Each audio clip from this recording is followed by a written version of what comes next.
పెళ్లి వయసు వచ్చేసరికి నాకు బావ నచ్చలేదు, నేను పెళ్లి చేసుకోను అని సురేఖ చెప్పగానే, నువ్వు బయట వాళ్ళ ఇంటికి వెళ్తే ఆ పని చేయాలి, ఈ పని చేయాలి అని చెప్పి నీ చేత అన్ని పనులు చేయించుకుంటారు. అదే అత్త వాళ్ళ ఇంటికి వెళ్తే నువ్వు అన్ని పనులు అత్తతో చెప్పి చేయించుకోవచ్చు.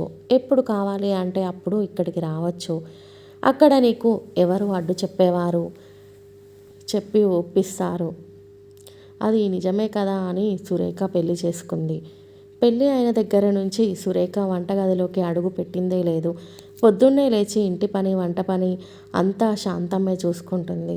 అంత పని అయ్యాక సురేఖ లేచి, అయ్యో అత్తయ్య, నేను సాయం చేసేదాన్ని కదా, మీకు ఎందుకు అంత శ్రమ అని, చూడండి ఎలా నీరసించిపోయారో అని అనేది.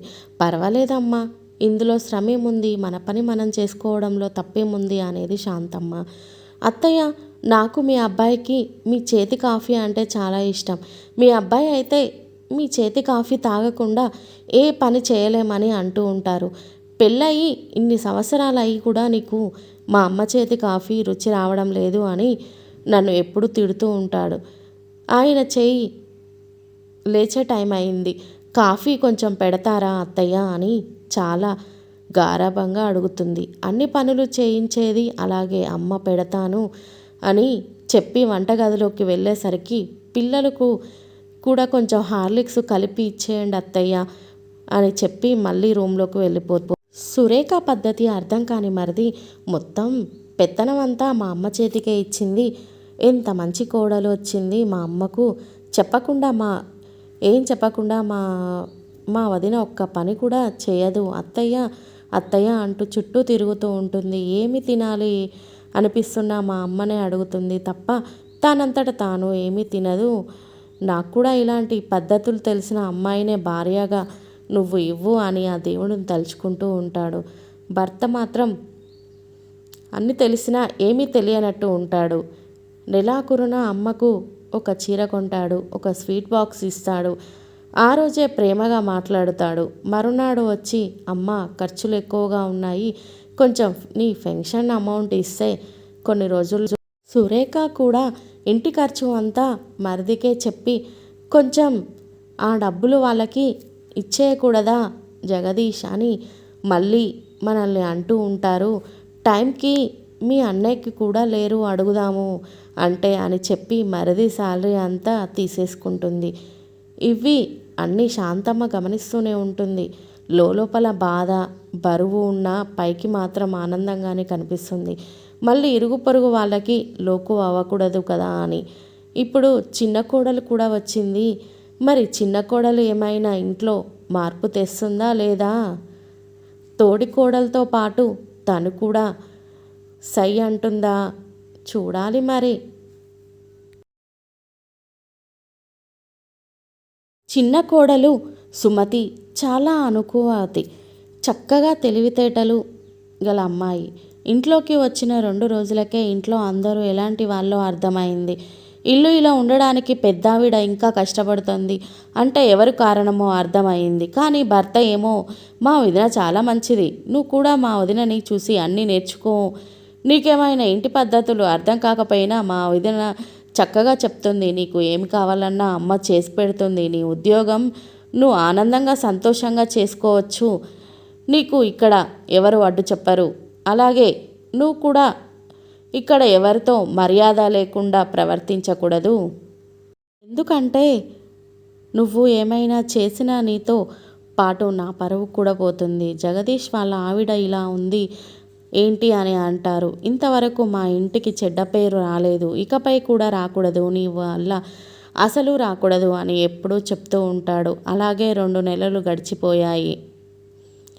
శాంతమ్మకి చేసి చేసి చేసి ఆరోగ్యం దెబ్బతింటుంది. అయినా కూడా ఆవిడను ఇంట్లో పట్టించుకోపోగా ఇంకా పనులు చెప్తూనే ఉన్నారు.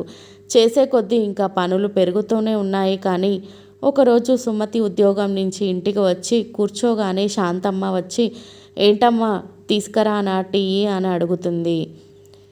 శాంతమ్మ ఒక్కసారిగా నీరసం అవుతూ మౌనంగానే వంటగదిలోకి అడుగు పెడుతుంది. అక్కడ తనతో తానే మాట్లాడుకుంటూ చిన్న కోడలు అయినా నా గురించి పట్టించుకుంటుంది అనుకుంటే తాను కూడా అందరిలానే తప్ప కనీసం మాట వరుసకు అయినా నేను పెడతాను అత్తయ్య టీ అనేదే అనే అనలేదు. పెద్ద కోడలే ఇప్పటిదాకా వంటగది మొహం ఎరుగదు. ఇంకా చిన్న కోడలు ఏం చేస్తుంది? పైగా ఉద్యోగం చేస్తుంది. ఇంకా నన్ను ఏమి పట్టించుకుంటుంది?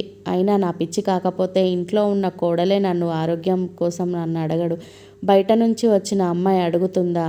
ఇలా తనలో తాను మాట్లాడుకుంటూ స్టవ్ మీద టీ ఉందన్న విషయం మర్చిపోతుంది అత్తయ్య.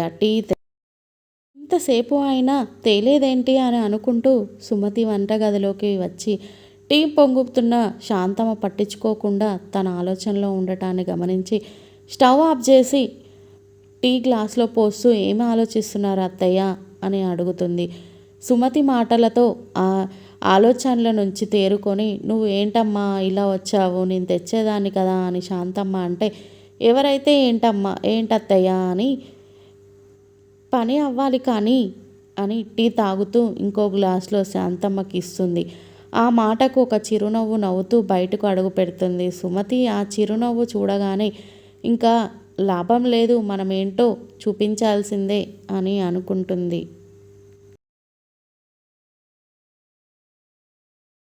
ఒకరోజు తనకు హల్వా తినాలి అనిపిస్తుంది అని సుమతి వాళ్ళ అత్తయ్యతో అత్తయ్య నాకు హల్వా తినాలనిపిస్తుంది అని వెళ్ళి చెయ్యండి అని అంటుంది. ఇంట్లో నెయ్యి లేదమ్మా, తెచ్చాక చేసి పెడతాను అంటే ఇంట్లో బావగారు ఉన్నారు కదా, ఆయన చేత తెప్పిస్తాను ఉండండి అని చెప్పి బావగారు ఒక కేజీ నెయ్యి కావాలి వెళ్ళి తీసుకురండి అంటుంది. వెంటనే సురేఖ ఇంట్లో కిరాణా అంతా జగదీష్ చూసుకుంటాడు సుమతి, ఈయనకు ఏమీ తెలియదు వాటి గురించి అని అంటుంది. ఇందులో తెలియకపోవడం ఏముంది అక్క, కిరాణా షాపుకి వెళ్ళి అడిగితే వాళ్ళే ఇస్తారు కదా, ఇది ఎవరు తెస్తే ఏంటి అంటుంది. నా దగ్గర డబ్బులు లేవు అని అంటాడు. మరి అత్తయ్య పెన్షన్ ఉంది కదా అని ఏం చేస్తున్నారు అని అడుగుతుంది. దాంతో వాళ్ళిద్దరు ఏం మాట్లాడాలో తెలియకుండా ఉంటాను.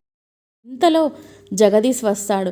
వెంటనే సురేఖ ఏడుపు అందుకొని ఇప్పటిదాకా ఇంట్లో ఇలాంటి సమస్య రాలేదు, ఇప్పుడు చూడు మమ్మల్ని ఎలా ప్రశ్నిస్తుందో మీ ఆవిడ అంటుంది. ఏమైంది అని జగదీష్ అడగగానే నువ్వు ఇప్పటిదాకా అత్తయ్య పెన్షన్ అడగలేదు కానీ సుమతి మీ అన్నయ్యని అడుగుతుంది.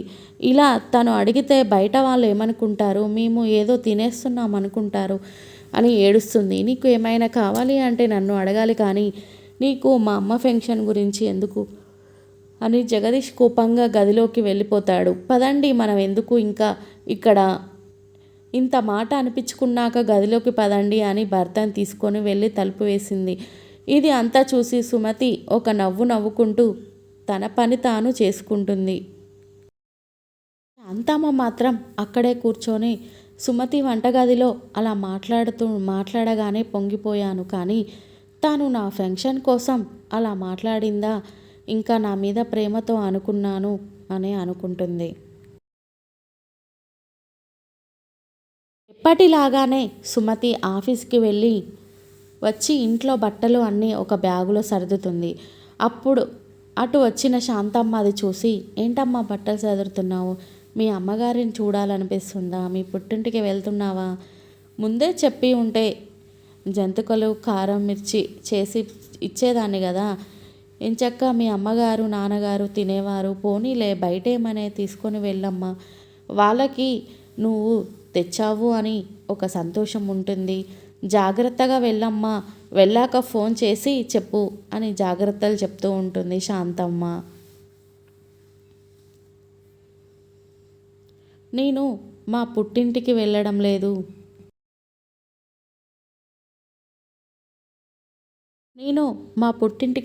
లేదు, అత్తయ్య. మరి ఇవి అన్నీ ఎందుకు సర్దుతున్నావమ్మా?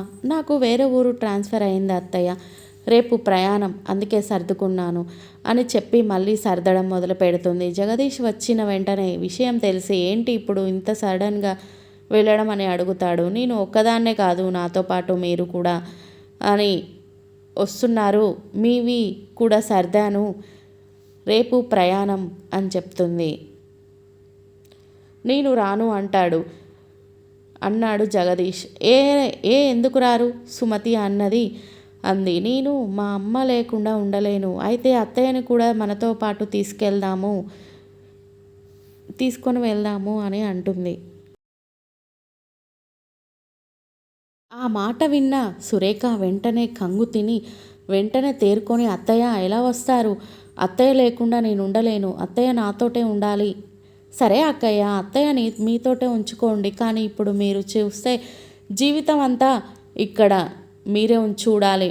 ముందే చెప్తున్నాను. నన్ను చూడమంటే ఇప్పుడే నాతో పంపించు, లేదు అంటే జీవితం అంతా నీ దగ్గరే ఉంచుకో అని సుమతి అంటుంది. ఇది అంతా చూస్తున్న జగదీష్ సుమతిని చిరాకుగా చూస్తూ, నువ్వు అసలు మనిషివేనా, నీకు అసలు మనసు ఉన్నదా అని అయిష్టంతో అక్కడి నుంచి వెళ్ళిపోతాడు. గదిలోకి వెళ్ళిన జగదీష్, ఛీ ఇది ఏంటి ఇలా ప్రవర్తిస్తుంది, అమ్మ తనకి నచ్చిన చోటులోనే ఉంటుంది కదా అని అనుకుంటాం. ఆ అమ్మని నువ్వు చూసుకో నేను చూడను అని ఎలా చెప్తుంది? అంతేకాకుండా ఇంట్లో ఫంక్షన్ల గురించి అడుగుతుంది. మా వదిన ఎప్పుడూ అలా అడగలేదు. సుమతి ఎందుకు ఇలా ప్రవర్తిస్తుంది? ఇక నుంచి నేను సుమతితో మాట్లాడకూడదు అని అనుకుంటాడు. సురేఖ తన భర్తతో ఇప్పుడు అత్తయ్యను కనుక మనతో ఉంచుకుంటే రేపు ఆవిడకు బాగోకపోతే ఇంకా మనదే బాధ్యత అవుతుంది. అందుకే అత్తయ్యను సుమతితో పంపిస్తాను అని చెప్తుంది. అలాగే ఆ రోజు రాత్రి భోజనాలు ముగిశాక అత్తయ్యని నీతో తీసుకొని వెళ్ళు అని చెప్తుంది. సరే అని చెప్పి, అత్తయ్య రేపు రెడీ అవ్వండి అని చెప్పి వెళ్తూ ఆగి, అత్తయ్య వచ్చేటప్పుడు అకౌంట్స్ బుక్ తెచ్చుకోండి అని చెప్పి వెళ్ళిపోతుంది. జగదీష్కి ఇంకా మండిపోతుంది. దీని గురించి ఇది ఏమనుకుంటుంది, నా ఇష్టం అంటూ ఏమీ లేదా అనుకొని బాధపడతాడు. శాంతమ్మ, ఇప్పటిదాకా ఇక్కడ వండి పెట్టాను, ఇప్పటి నుంచి అక్కడ వండి పెట్టాలి. అంతకు మించి నేను ఒకరికి అయినా ఇష్టమా ఉందా? అసలు నా బాధ ఎవరికైనా అర్థమవుతుందా? అందరి దాకా ఎందుకు? అసలు నా బాధ ఏంటో నాకు అయినా అర్థమవుతుందా? మరుసటి రోజు పొద్దున్నే శాంతమ్మ, జగదీషు, సుమతి పక్క ఊరికి ప్రయాణమయ్యారు.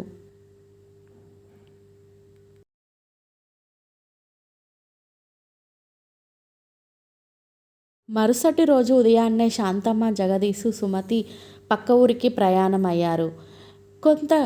కొత్త ఇంటికి అడుగుపెట్టిన తర్వాత సుమతి శాంతమ్మ చేత ఏ పని చేయనివ్వదు. పొద్దున్నే లేచి అన్ని పనులు తానే చేసుకొని వంట చేసి బాక్స్ పెట్టుకొని జగదీష్కి కూడా బాక్స్ సర్దేసి ఇస్తూ, సాయంత్రం త్వరగా రండి, బయటకు వెళ్దాము అని చెప్తుంది. అలాగే శాంతమ్మకి కూడా, అత్తయ్య మీకు వంట చేశాను, మీకు ఎప్పుడు ఆకలి వేస్తే అప్పుడు తినండి, మీరు కూడా సాయంత్రం రెడీ అవ్వండి, మనం బయటకు వెళ్దాము అని చెప్పేసి ముగ్గురు కలిసి ఒక ఖరీదైన రెస్టారెంట్కి వెళ్తారు. శాంతమ్మ మొదటిసారిగా అలాంటి రెస్టారెంట్ చూడడం, ఎప్పుడు బయటికి వెళ్దామన్నా ఇంట్లో ఏమనుకుంటారో అని ఏది అడిగేది కాదు. దూరం నుంచి server cool cake and chalk తీసుకొస్తూ ఉంటే శాంతమ్మకి చిన్నపాటి జ్ఞాపకాలు గుర్తుకు వచ్చాయి. తనకి కేక్ కటింగ్ అంటే చాలా ఇష్టం. కానీ ఎప్పుడు అయినా బంధువులు ఇంటికి వెళ్ళి చూడడమే తప్ప తన జీవితంలో ఎలాంటి సంతోషాలకు తావులేదు. సర్వర్ వాళ్ళ టేబుల్ మీద కేక్ పెట్టడం చూసి శాంతమ్మ ఆశ్చర్యపోయింది. జగదీష్కు